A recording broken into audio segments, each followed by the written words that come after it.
Greetings to all of you on this webinar to discuss the lessons of recent negotiations on pandemic prevention, preparedness, and response. We have a large audience, and I'm pleased to see so many members of our collective on this call, as well as others from the broader public. My name is Sakiko Fukuda-Parr, and I'm from the New School in New York. I'm speaking from New York. I co-direct with Katerini Storing at the University of Oslo, the Collective for the Political Determinants of Health. For those of you who are not familiar with the collective, we are a group of individuals engaged in research on the political determinants of health, the politics of health, and beyond the health sector. We are happy to be joining up with the Geneva Graduate Institute in organizing and sponsoring this event.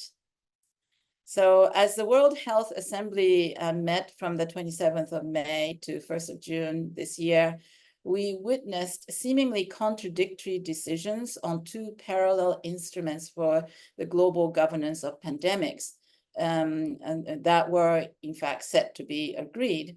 The first was a revision to the International Health Regulations, or the IHR, which were adopted with great applause. And the second was a postponement of a decision on the new pandemic treaty, where negotiations had unraveled even before the assembly met. These instruments are central, of course, to the global governance of pandemics.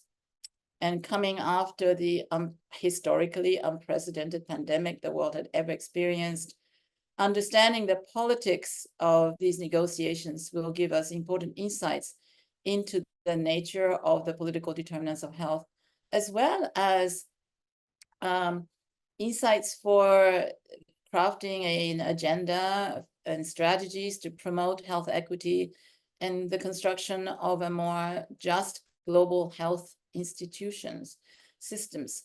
So what happened? What lessons do we learn from the power dynamics that led to these outcomes? Particularly, of course, our concern is with equity and on such issues that were negotiated, such as access to vaccines and other medical products, transfer of technology for local production and manufacturing, financing, pathogen access and benefit sharing, or PABS. Those the issues that are key to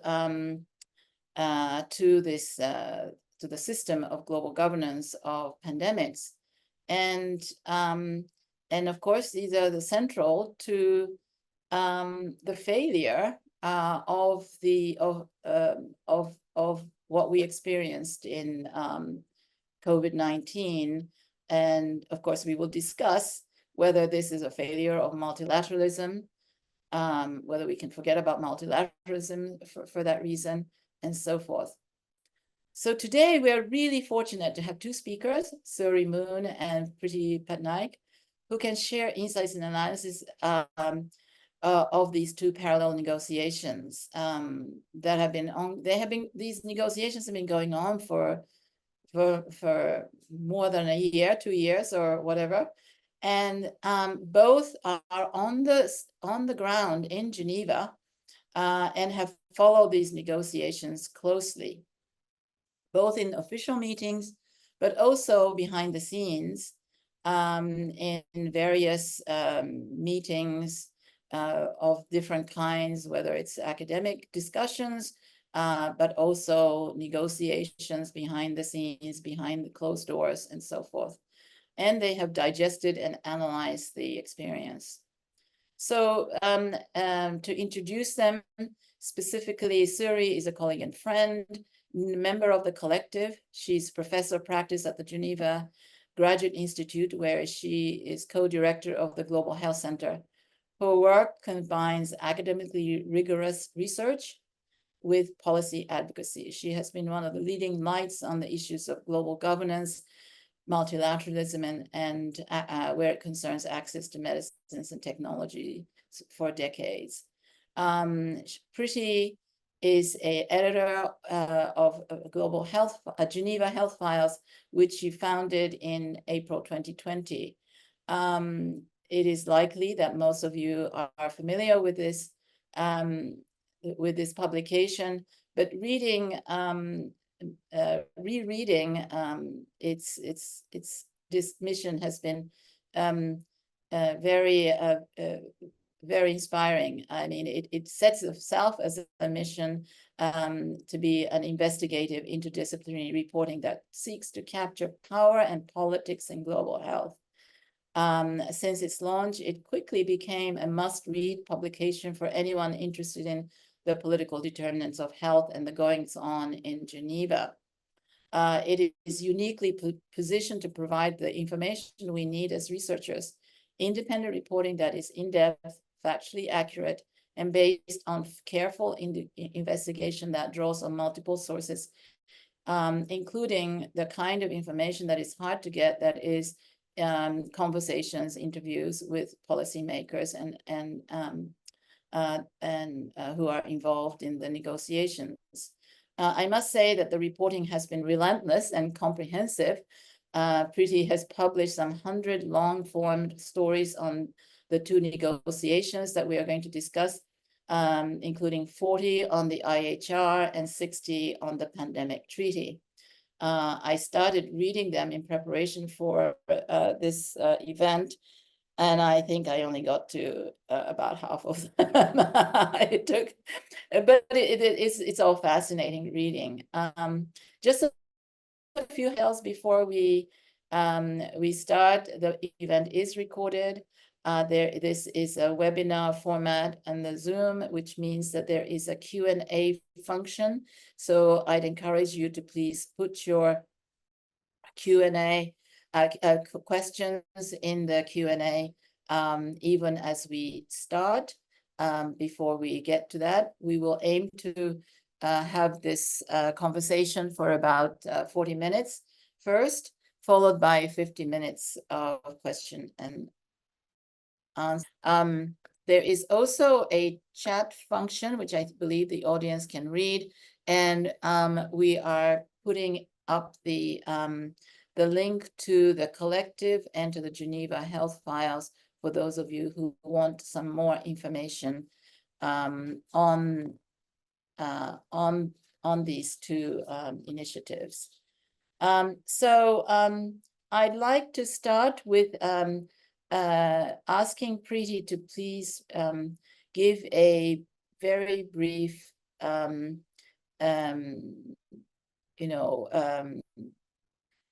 facts introduction to the IHR revision and the pandemic treaty, and particularly, why there are these 2 parallel things going on, and their differences, and focusing obviously to the issues that are particularly of interest to us. That is the the provisions for equity in these 2 global instruments. So over to you, Priti. Hi, everyone. Good evening. Thanks so much for the invitation. I'm really happy to be here, especially with women I admire. So thanks a lot for the invitation. So we have been reporting on these negotiations for forever, feels like, but at least 3 years since the discussions first began, and officially 2 years since the formal negotiations began. So let's begin with the IHR first. Recall that, the amendments to the IHR, the process really kickstarted already in late 2021. This was a US-led process. And in a couple of months, we had scores of other countries, bringing nearly 300 amendment proposals. At that point in time, there was very much an appetite to strengthen the IHR, and remember that these rules were getting the bad rap, as it were, for having failed during COVID-19. That was a perception. So although these are technical rules, but they most certainly have had political considerations right up until the end. So at the beginning, developing countries really wanted to make these rules response ready, meaning that they were keen on how can existing rules be reformed so that they have some real world implications. And they wanted a lot of sort of equity related proposals to feature in the IHR. But some purists were of the view that this would amount to politicization of the IHR, and would lead to an expansion in the scope of these rules. Those were the discussions, and there was a lot of competition in some sense, because the pandemic treaty discussions had also began in earnest, and we'll get to that in a bit. But the pandemic treaty discussions were definitely top down and very political in nature in that sense. So that was a context how these two parallel negotiations came to be, very much a choice of the member states to go down this road. So finally, after 2 years of negotiations, what happened on June 1st was the adoption of these amendments. And just to sort of very quickly provide you with an overview, out of the 66 articles, 24 articles were amended.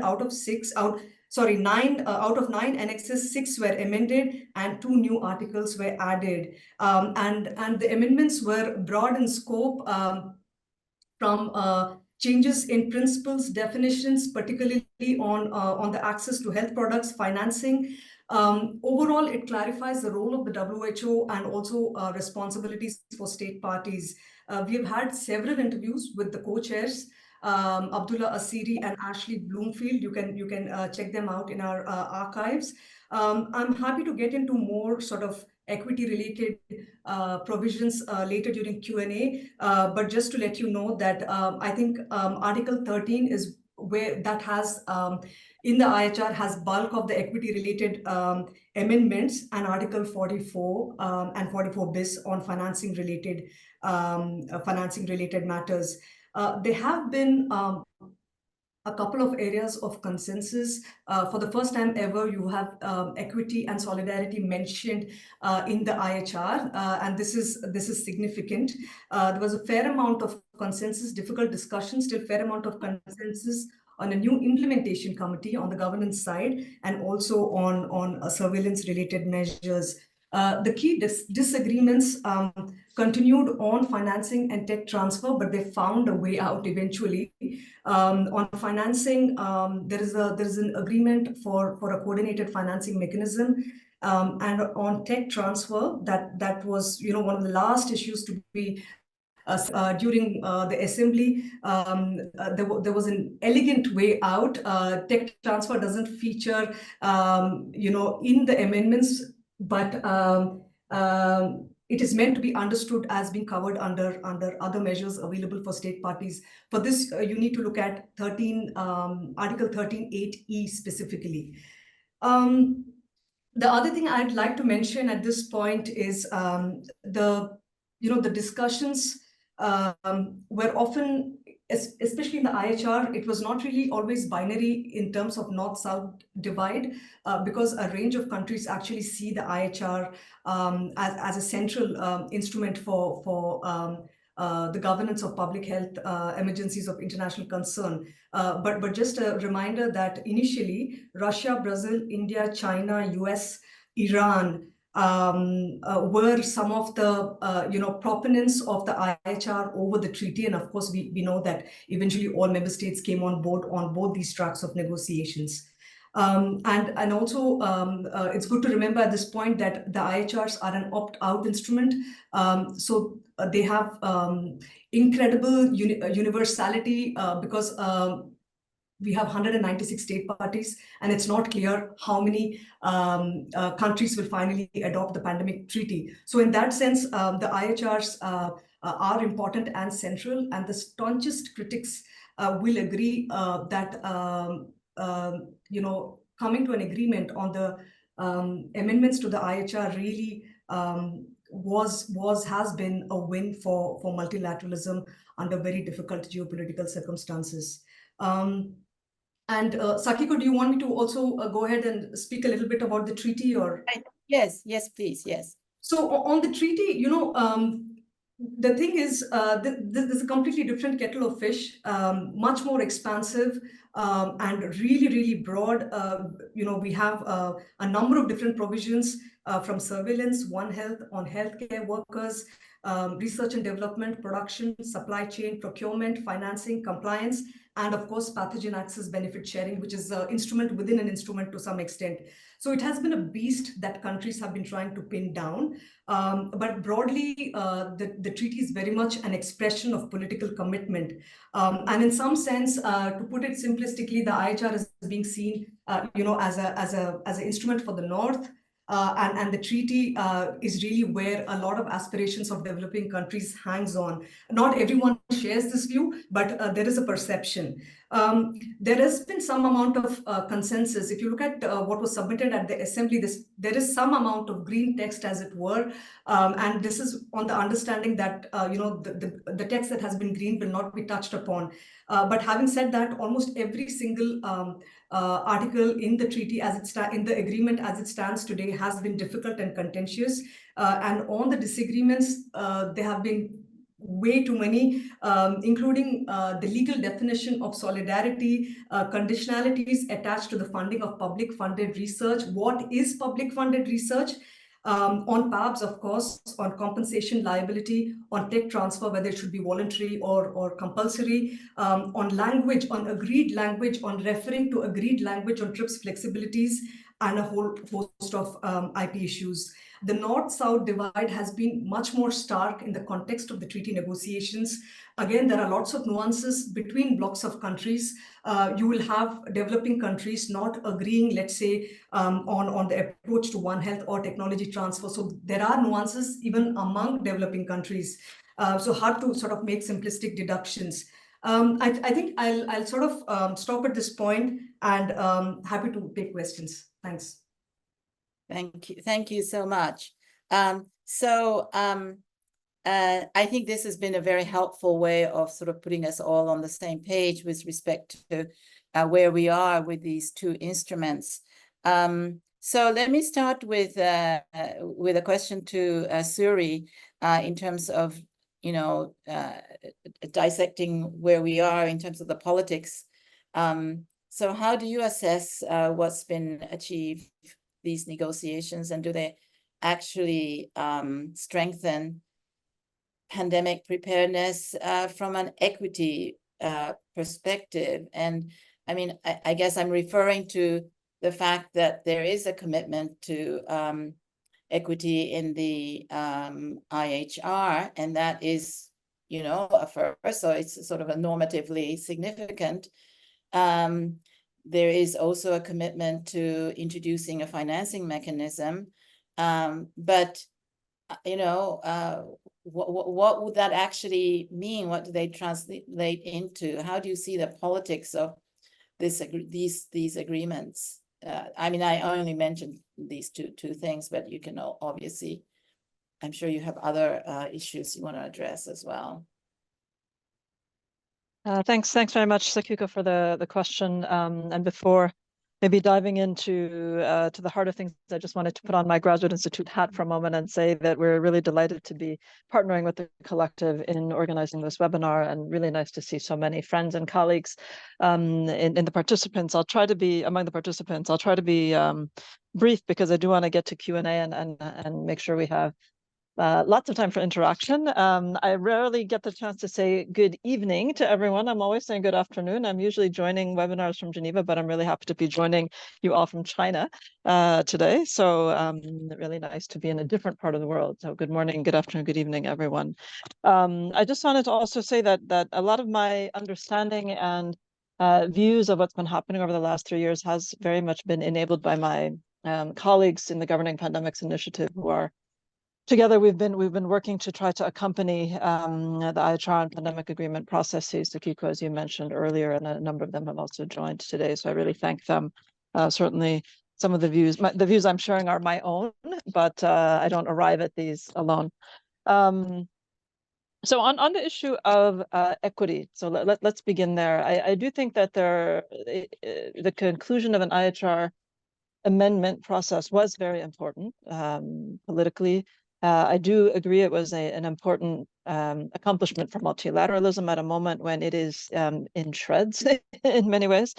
But I don't think that the IHR amendment will deliver on what many countries expect when they use the word equity. And really, I think the most important issue, as Priti has nicely summarized, is centers around access to health products. So what we see in the what we see in the IHR amendment is important language on principles, strengthened mandate for WHO on access to health products, but very, very light touch obligations for member states through the IHR on health products, and even a potentially concerning limitation that some of the work WHO is asked to do may only apply during emergencies and not beforehand. So there are a lot of reasons why I think the language in the IHR amended IHR really will not be enough to deliver more reliable and equitable access to health products in future crises. And this is why it's so important, in my view, that the pandemic agreement is completed,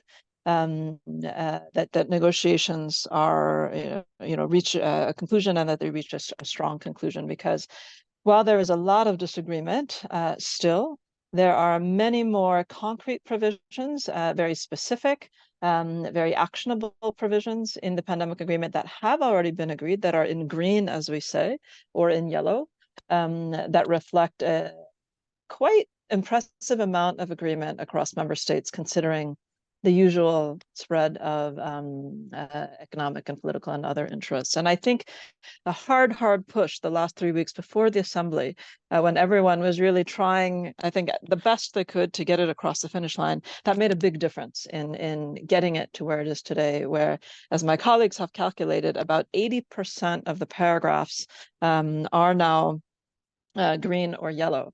And I think that's not actually widely appreciated. Now the remaining 20% is tough. I mean, I don't want to sugarcoat or underestimate how difficult it will be to get agreement, but there has been actually a tremendous amount achieved on hard issues in a short period of time, partly with the benefit of a focusing deadline. So I really hope we will not lose what has been achieved.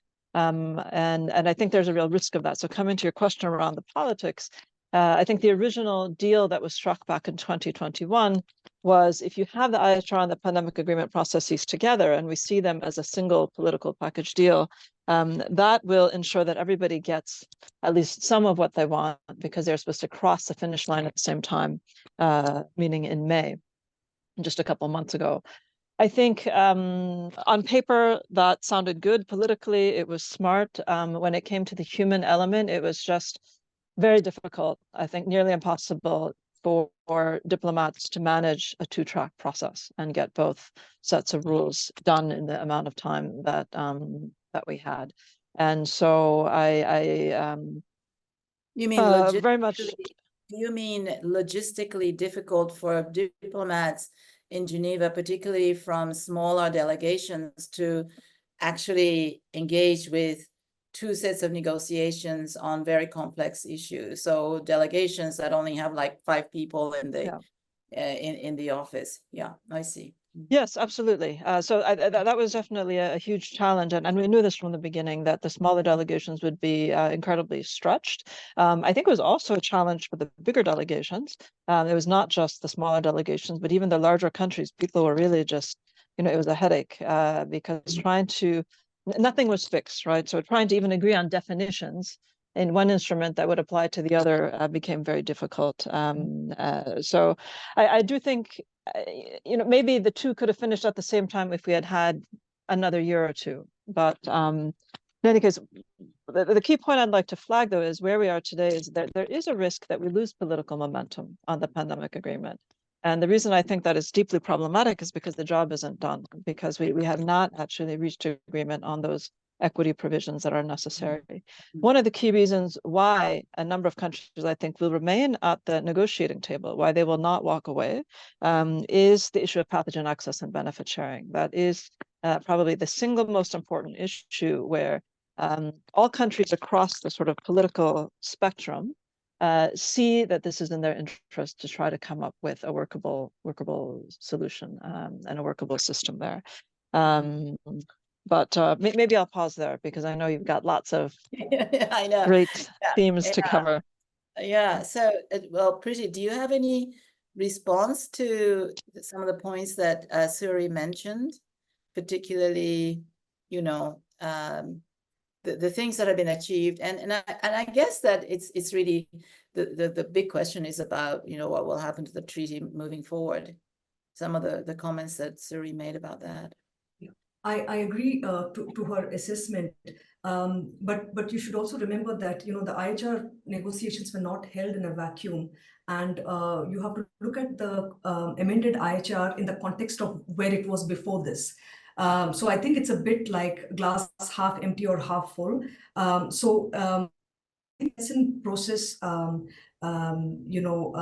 motions that countries can sort of go back to WHO and follow up on the implementation of improved set of IHRs, as it were. And remember, these were targeted amendments. They were not, these are not IHR 2024, but IHR 2005 amended in 2024, as I was recently reminded. So I think that in fact, one negotiator told us, after the adoption of the IHR, is that a developing country negotiator told us that we got a pinch, meaning that bulk of the fight remains in the 20% that Suerie spoke about, and not just PABs, but a number of other issues. These are extremely difficult and huge provisions. If you look at any of these provisions, they make huge progress, and which is why it has been difficult, because it's such a vast treaty making exercise in some sense. I guess I'll just stop here. Thank you. Well, let's get focused more on the political dynamics. And I mean, in a way, it's the way that you describe it, the very scope of the pandemic treaty makes it much more difficult to achieve. And therefore, it's not surprising that the IHR was a revision, and therefore it could be the agreement could actually be achieved in the WHA. But in terms of the movement forward and looking back with respect to the treaty, I mean, can you say more about the actors, the alignments of different interests and so forth? I mean, I think, Priti, you mentioned that at one point the Africa group that had been staunchly coordinated and very strong actually began to unravel, with a couple of countries going the other way on PABS. How much do you see these, particularly the pandemic treaty, as being a North-South issue, and do you see any difference between the IHR and the pandemic? I mean, Priti, you already alluded to that in your initial comments. So who wants to start? Priti or Suerie? Anybody? It's up to you. Okay, go ahead. Sure, I'll take that. I think there are definitely some issues that do fall along the traditional North-South divides. Technology transfer, IP, are I think some of the big ones. A number of the health product related issues. I think that it can be an oversimplification, however, when we look at the different groups. And I think if we look at the North, for example, the US and the European Union have been taking different positions on certain issues. You have kind of a group of northern countries that are a bit more in the middle, or they play more of a bridge building role, like Norway and Australia, for example. In terms of the Global South, I think the Africa Group has been very strong and very influential. Of course, it's always hard to keep a region of 50 countries unified in its positions when of course, you have a lot of diversity within the region as well. But sometimes the interests and the positions of the Africa Group are different from the Group for Equity. And there are some African countries in the Group for Equity, but the Group for Equity has many more, I would say, large middle-income countries. So for example, for middle-income countries, they don't really rely on international financing very much at all anymore, actually. And they're much more interested in technology transfer, research and development, kind of strengthening self-reliance or regional resilience. I think for the Africa Group, the interests were a little bit different. And so this is where some divisions may arise so that the politics do not remain a purely sort of global north-south kind of division.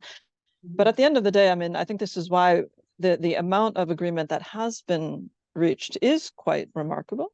I do think we see for sure the influence of emerging powers, as we say, that countries are not overall as unequal as they were 20 years ago. If this negotiation had been happening, a generation ago, I think we would have seen very different outcomes, very different alignments. And one of the reasons it is so hard to reach agreement is because the parties are not as unequal as they were before.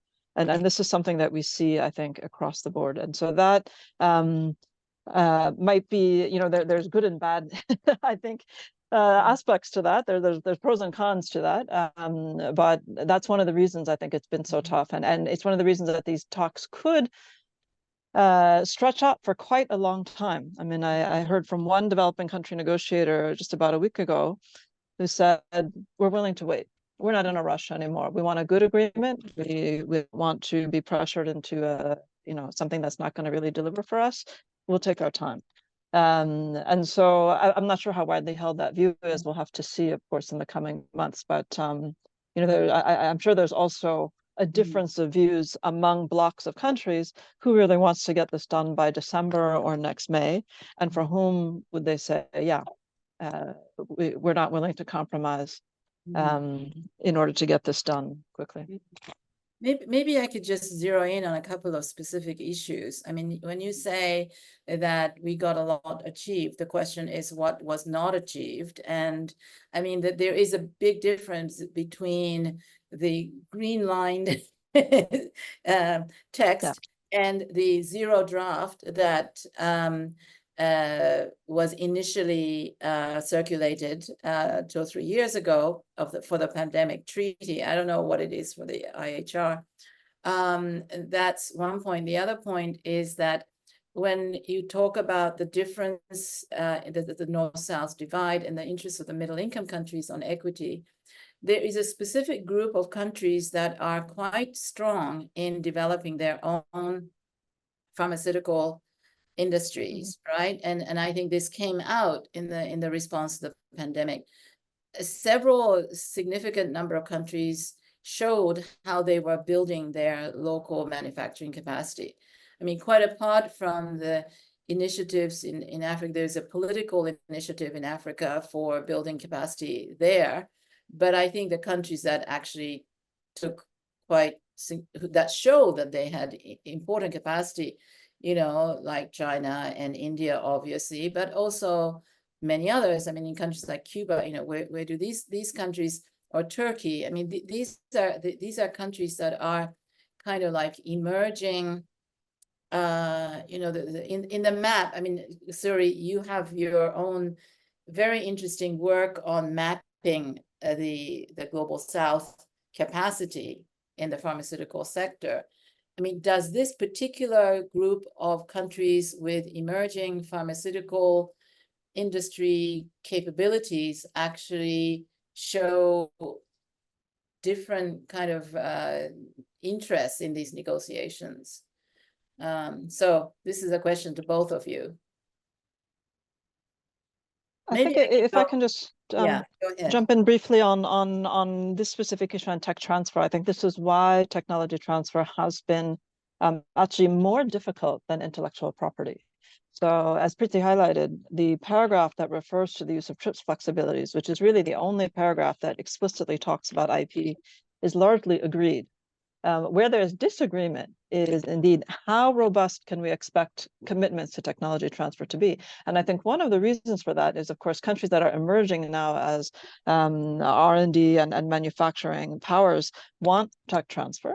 They also will be expected to transfer on to others, by the way, but that control of technology has become a source of economic competition, right? So when countries become more influential in the global economy, and they are no longer seen as recipients of, let's say, development assistance, but rather competitors that you compete with for control over technology, for technological advantage. That very much changes the dynamic. And I think that's really why it's been so hard to agree on the tech transfer language. And I think we often forget, we are not talking about tech, everyone should transfer technology to everybody all the time for everything. It's for a very specific and hopefully a very, very rare purpose, which is pandemics. We hope that this is not going to be, an everyday occurrence. But that sometimes gets lost, I think, in the heat of the politics. Over. Yeah, thank you. Priti. Just very quickly, also responding to the previous question, I do think that the Africa Group has been decisive in shaping these negotiations on both the tracks. And also remember that when the IHR process was opened up, they just did not, meaning I think a lot of developed countries did not expect developing countries, particularly very bold and ambitious proposals from the Africa Group, including on the issues that we are discussing. So that was what I had, wanted to say on manufacturing. The thing is that every country has different set of priorities. So the smallest of countries may not be interested in exporting, or they just want facilitated access at the time of a pandemic or a public health emergency of international concern, access to health products. So they are not going to go out on a limb and fight for specific language on tech transfer. And the same is true for a upper middle income country, for example, who may just want to service their own population but doesn't have big export targets, like a India or a China, which is why you will also find, for example, China having specific views on IP and tech transfer.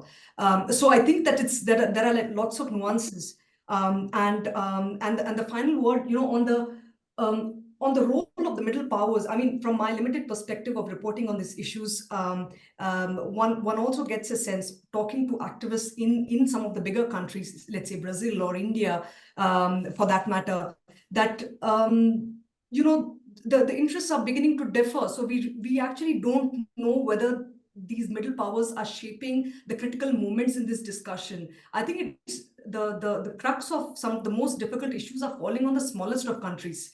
But that remains to be seen. What's happening behind the scenes, it's hard to say, but I do think that some of the most critical and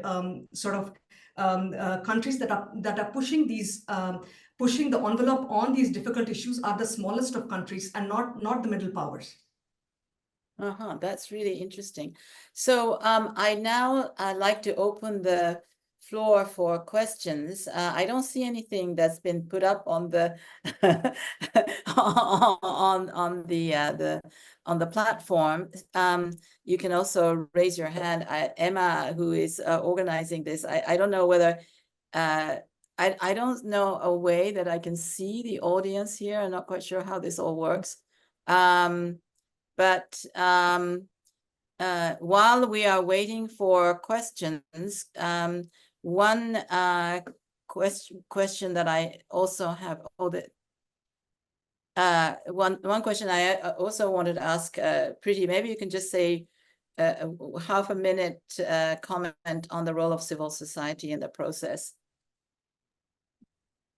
So far, civil society has not had a lot of access compared to, let's say, the FCTC negotiations. But going forward, that may change. We understand that Brazil had put forward a formal proposal to include civil society organizations in all INB meetings henceforward. But we are not sure because some of the biggest countries are opposed to this. So it'll really remain to be seen. But of course, CSOs have been very engaged and really working hard throughout this process to inform and work with countries behind the scenes and alongside. Yeah, I must say I'm kind of surprised that civil society haven't been let in, and in part because I did a lot of work trying to understand the negotiations for the Sustainable Development Goals, SDGs, and the 2030 Agenda, and there was a dramatically innovative process that was introduced. And I thought, well, now we've got a new, more democratic process for negotiating international agreements. But none of that seems to have translated or spilled over to other negotiations. Now, I don't see any questions, but I do see that there is a question. How evident was the influence of big pharma and big tech and the Gates Foundation and Wellcome Trust throughout the negotiations, and to what effect? So that's one. And the other one that's sort of related to these questions is a question, I think it's an anonymous question that says, does the negotiations conducted for managing public health emergencies spill over into access and public health policies during non-pandemic phases? So there again, the question about, the differentiation between acceptable public policy to deal with emergencies and crises versus, what you need for sort of normal times, whatever that means. Or maybe I can turn to Priti, who's been kind of eagerly trying to put her ideas forward. So Priti. So I think I'll take the second question first. Do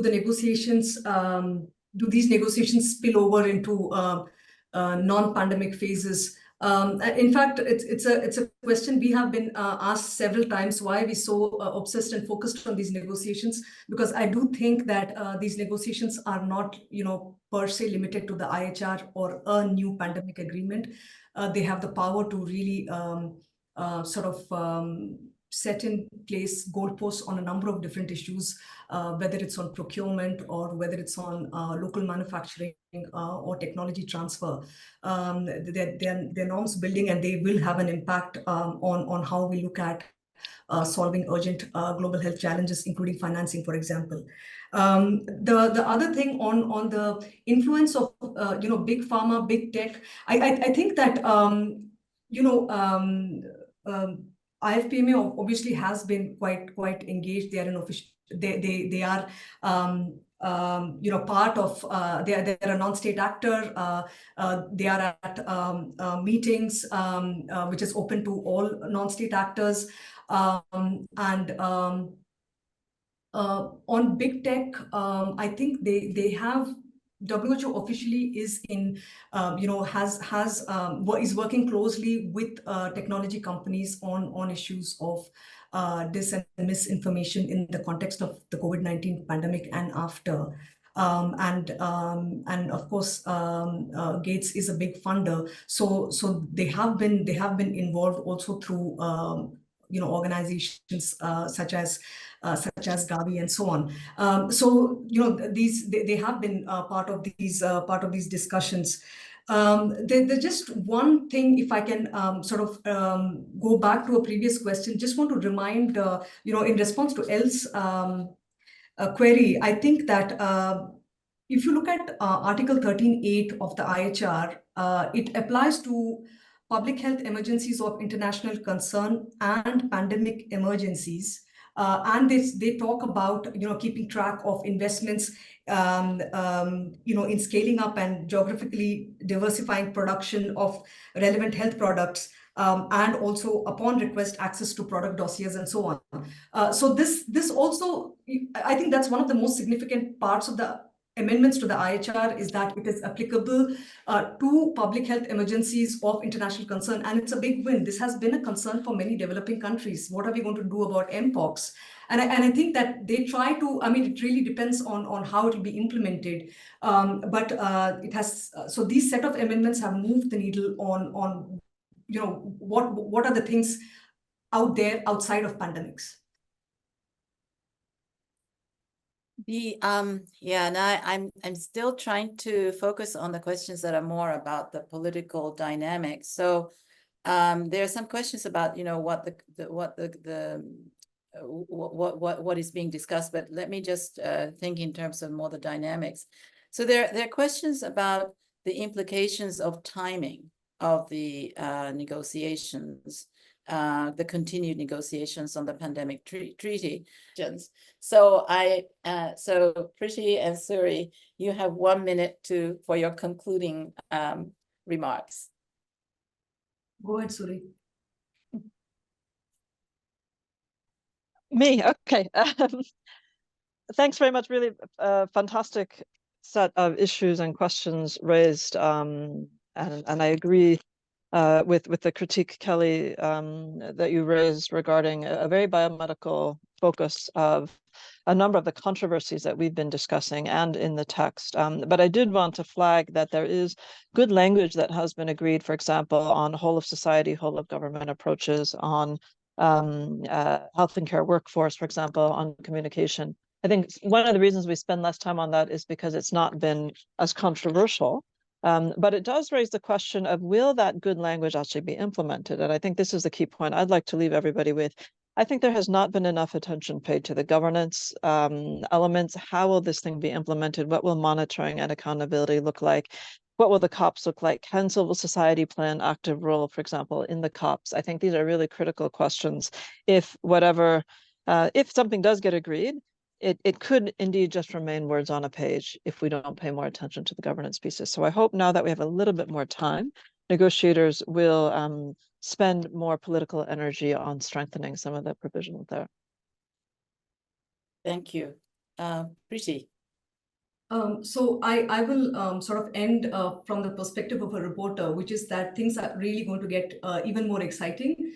We've seen a fair amount of politics in the last 2 years, and on a number of issues, pressures on negotiators, dynamics within the Africa group, and all kinds of pressures operating. I think that those kinds of political pressures will get more intense because this is really the crunch time, as it were. So, and some of the most difficult questions on the remaining 20% will be hashed out. So we will see big fights on not just on whether countries will have real-time access to medical products by way of a PABS mechanism. I think that it'll really remain to be seen whether developing countries will be able to actually say that there is something in it, something concrete in it for them,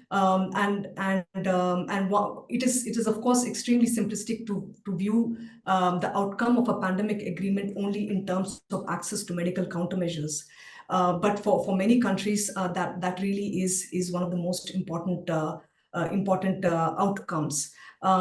Having said that, there have been pretty progressive language on healthcare workforce and things of that kind. So I think that we are going to see a lot of action. Also, on the final thing is on sustainable production. That is also going to be the first time, I'm told, that an international treaty is going to commit to sustainable production on binding terms. So these are things to sort of pay attention to in the coming months.